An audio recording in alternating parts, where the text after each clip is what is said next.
Nú, það er ekki bara sveppir sem að vaxa á þessum girðingastaur. Heldur hérna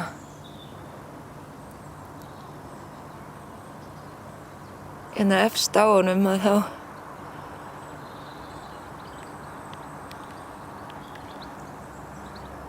eru einhverjar fléttur búnar að koma sér vel fyrir.